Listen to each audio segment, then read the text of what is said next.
En aquel tiempo, los pastores fueron corriendo a Belén y encontraron a María y a José y al niño acostado en el pesebre. Al verlo, contaron lo que les habían dicho de aquel niño. Todos los que lo oían se admiraban de lo que les decían los pastores. Y María conservaba todas esas cosas, meditándolas en su corazón. Los pastores volvieron dando gloria y alabanza a Dios por lo que habían visto y oído, todo como les habían dicho. Al cumplirse los 8 días, tocaba circuncidar al niño, y le pusieron por nombre Jesús, como lo había llamado el ángel antes de su concepción. Palabra del Señor. Hoy celebramos la solemnidad del dogma de María, Madre de Dios, en griego Theotokos. Para comprender el calado de esta solemnidad es necesario conocer el íter, la razón por la que tiene lugar el dogma o la proclamación de este dogma. Tuvo lugar en el año 431 en el concilio de Éfeso. Fue convocado el concilio por el emperador Teodosio II y fue presidido ese concilio por el patriarca de Alejandría. ¿Por qué se convoca el concilio? ¿Qué problema hay? De fondo había una diatriba, una discusión teológica que puede parecer insignificante, pero cuyo calado es grandísimo. Por una parte, un grupo de teólogos sostenía que Cristo es verdadero Dios y verdadero hombre, que la segunda persona de la Santísima Trinidad asumió verdaderamente, sin dejar de ser Dios, nuestra condición humana. En Cristo habría, por tanto, una única persona, pero 2 naturalezas. La naturaleza divina, engendrado antes del tiempo, y la naturaleza humana que tiene Jesús a raíz de su concepción en la Virgen. Para estos, María sería Madre de Dios, porque Cristo, Jesús, es verdadero Dios y verdadero hombre. Pero existía otro sector minoritario, pero con mucha fuerza, dirigido por Arrio, después por otro teólogo, Nestorio, que sostenía que no era así, que ellos más bien venían de una corriente que se denomina adopcionista, en el sentido de que consideraban que Dios había adoptado a un buen hombre. La máxima de ellos era: Dios habita en Cristo, es decir, en el Hijo de María, como en un templo. Dios no puede tomar carne humana. Como el Todopoderoso, la divinidad, va a encarnarse. Para ellos María, por tanto, sería madre del hombre. Sería Christotokos, madre de Cristo, pero no madre de Dios, porque Dios verdaderamente no se encarnaría. Dios habitaría en la persona de Jesús como en un templo. Contra esta argumentación teológica, la Iglesia declara en el concilio de Éfeso que María es madre de la única persona, Cristo, donde habitan 2 naturalezas a raíz de la concepción, la naturaleza humana y la naturaleza divina. Y que María, por tanto, es madre de Dios y no madre de un hombre, sino madre del Hijo de Dios que asume nuestra condición humana. ¿Qué importancia tiene esto? Porque pudiera parecer una discusión teológica irrelevante para nosotros, pero no es así. Nos habla en primer lugar de la verdad. El Hijo de Dios asume nuestra condición humana sin dejar de ser Dios. En Jesús hay una única persona, pero 2 naturalezas, la humana y la divina. Y esto es fundamental porque Cristo asume nuestra condición para liberarnos del pecado.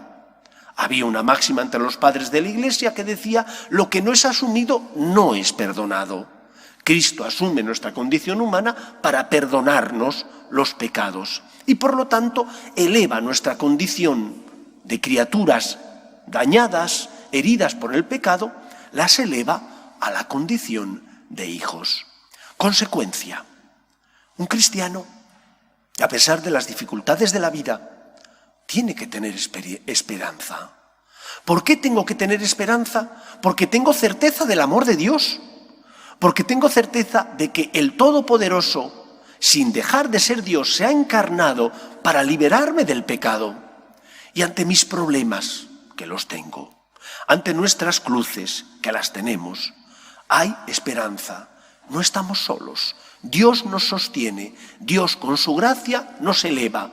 Dios nos ama. No solo perdona nuestras culpas, sino que además nos eleva a la condición de hijos, de manera que podemos disfrutar de aquellos dones celestiales y divinos que solo le corresponden a Dios, pero que tú como hijo adoptivo también puedes disfrutar. ¿Y eso qué implica? Implica que mi vida no puede estar basada en mis problemas de aquí y ahora. Ante mis problemas de aquí y ahora pediré al Señor que me ayude. Ante los problemas que tengo en la vida, ante las cruces, pediré al Señor que me dé fuerzas. Pero yo sé que esta vida pasa. Pero después de esta vida hay otra. La muerte no es el final, porque Cristo, gracias a su resurrección, nos ha comprado, pagando la deuda contraída por nuestro pecado, para que tengamos vida eterna. Y de ahí proviene nuestra esperanza. Y este es el testimonio que tenemos que dar ante el mundo, ante una sociedad que a veces parece que no quiere escucharnos. Nosotros tenemos que llevar esperanza. Hace unos días leía cómo un famoso actor español, Santiago Segura, ignoro si cree o no cree, tiene en la UCI a un íntimo amigo, Resines, que también es actor y que está en la UCI porque tiene complicaciones con el COVID. Y él, que tendrá la fe que tenga este hombre, ha pedido que se rece para que Antonio Resines pueda sanar de la enfermedad que tiene.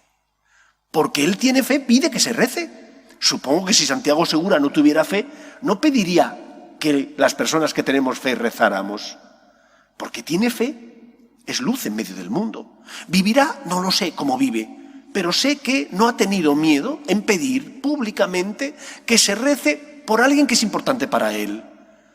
Nosotros tenemos que ser testimonio del amor de Dios en medio del mundo. Porque Cristo se encarnó sin dejar de ser Dios, asumió nuestra condición, nos eleva a la condición de hijos, nos hace tener esperanza, puesto que sabemos que no estamos solos, y nos hace tener puesta nuestra vista en el más allá, puesto que sabemos que la muerte no es el final, sino que es la puerta que da acceso a la vida eterna. Y esto transforma nuestra vida, nos hace encajar los problemas de la vida con otra óptica, no la de aquel que ve que pasa el tiempo y que se va a morir, sino de aquel que tiene esperanza, puesto que sabe que la muerte no es el final, pero que además aquí tiene consuelo, porque se acerca al Señor y eso le da fortaleza y le da consuelo ante los momentos de dificultad, ante los momentos de cruz.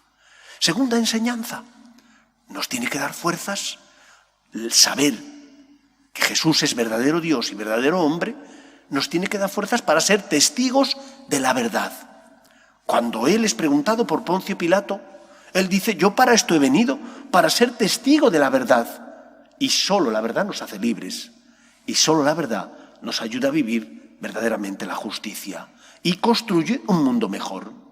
Seremos defensores de la verdad cuando, por ejemplo, defendamos la vida desde su inicio, que no es el nacimiento, que es la concepción, hasta la muerte natural.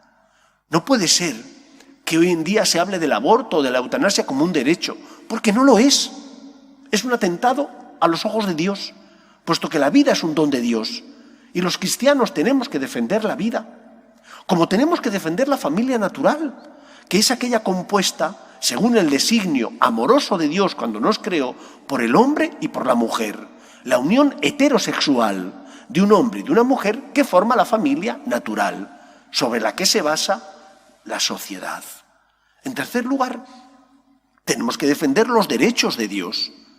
Los derechos de Dios que, por ejemplo, se están conculcando cuando, con la ideología de género que tanto predicamento tiene ahora, se intenta borrar la huella del Dios creador en su obra, que es la criatura. Hombre, pues que es que nacemos hombres o mujeres, porque es así, físicamente, genéticamente, nacemos hombres o mujeres. Y se quiere quitar esa huella de Dios. Y solo cuando respetemos los derechos de Dios, respetaremos la obra de Dios. Ahora que tanto se habla de respetar el planeta, ¿qué motivaciones tan egoístas? Tenemos que cuidar el planeta, que no subamos más de 1,5 grados porque se va todo al carajo, dicen algunos, porque se hunde todo. ¿Esa es la motivación que un cristiano tiene que seguir? La motivación que tenemos que seguir es la de respetar los derechos de Dios, que es el creador y por tanto el dueño de todo lo que existe. Y si respeto a Dios, respetaré la obra que Él ha creado, la vida, la familia, el mundo, y haré un buen uso de todos esos dones. ¿Por qué? Porque es obra de Dios, y Dios tiene derechos y yo tengo deberes. Cuando tú educas a los tuyos en esta verdad, que Dios es el Señor, y la criatura no es el dueño del mundo, es como mucho un administrador, entonces le estás enseñando a hacer un buen uso de todo lo que tiene, de los dones y talentos que Dios y sus padres han concedido a los hijos. Y de esa manera consumiremos justamente los bienes que el Señor nos ha dado, sin poner el corazón en ellos, porque fueron para nuestro servicio y no para nuestra esclavitud, sin idolatrarlos, haciendo un buen uso de los mismos y compartiendo con los que sufren y necesitan que yo sea generoso, compartiendo, como Dios lo compartió conmigo, esos dones, compartiéndolos yo con los que sufren, pasan por la vida y su necesidad me pide ayuda. Queridos amigos, hoy celebramos la solemnidad, el dogma de María, Madre de Dios, la Theotokos. Cristo, sin dejar de ser Dios, la segunda persona de la Santísima Trinidad, se encarna para compartir nuestra suerte y para hacernos herederos al reino de los cielos. Él que nos ha dado tanto para sacarnos de la pobreza a la que el demonio y el pecado nos tenían esclavizados, se merece que nosotros creamos en el poder de la gracia, en el poder de Dios que ha venido para crear un mundo más justo y mejor, no basado en el egoísmo, sino en el amor y en la verdad. Que el Señor cuente con nosotros. Nos ponemos en pie. Desearos a todos que el 2022 que vamos a iniciar sea mejor que este 2021, que superemos ya esta pandemia del coronavirus y que por lo tanto podamos volver a tener cierta normalidad. Y ante todo que seamos luz en medio del mundo, de una sociedad que aunque a veces viva de espaldas a Dios, necesita la luz de la verdad que es Cristo. Os voy a impartir la bendición solemne de este día. El Dios, fuente y origen de toda bendición, os conceda su gracia, derrame sobre vosotros la abundancia de sus bendiciones y os proteja durante todo este año que hoy comenzamos. Amén. Él os mantenga íntegros en la fe, inconmovibles en la esperanza y en medio de las dificultades, perseverantes hasta el fin en la caridad. Amén. Él os conceda un feliz y próspero año nuevo, escuche siempre vuestras súplicas y os lleve a la vida eterna. Amén. Y la bendición de Dios Todopoderoso, Padre, Hijo y Espíritu Santo, descienda sobre vosotros. Podéis ir en paz. Pedimos a la Virgen María que bendiga y proteja a nuestras familias. Dios te salve, Reina y Madre de misericordia, vida, dulzura y esperanza nuestra. Dios te salve. A ti llamamos los desterrados hijos de Eva. A ti suspiramos, gimiendo y llorando en este valle de lágrimas. Ea pues, Señora, abogada nuestra, vuelve a nosotros esos tus ojos misericordiosos y después de este destierro, muéstranos a Jesús, fruto bendito de tu vientre. Oh clementísima, oh piadosa, oh dulce y siempre Virgen María, ruega por nosotros, Santa Madre de Dios, para que seamos dignos de alcanzar las promesas de nuestro Señor Jesucristo. Amén.